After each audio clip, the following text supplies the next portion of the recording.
રાત્રિના ઘોર અંધકારમાં 12 વાગ્યે 1500 થી 2000 માણસોની સાથે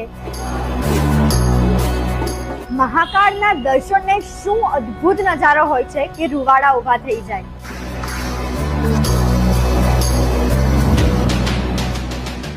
વેલકમ ટુ એપિસોડ 26 ઓફ સુરતના મંદિરોનો અદ્ભુત ઇતિહાસ।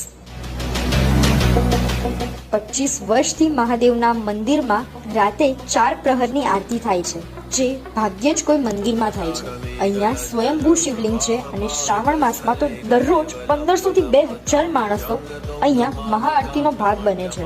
અને ખાસ વિશેષતા તો એ છે કે અહીંયાની ભસ્મ આરતી ઉજ્જૈનના મહાકાળની ભસ્મ આરતી જેવી જ પ્રત્યક્ષ અનુભૂતિ કરાવે છે। આ મંદિર બીજું કોઈ નહીં પરંતુ સુરતનું ગંગેશ્વર મહાદેવ મંદિર છે। તો આ શ્રાવણના પવિત્ર દિવસોમાં આટલી અદ્ભુત જગ્યાના દર્શન તો કઈ રીતે ચૂકી શકાય।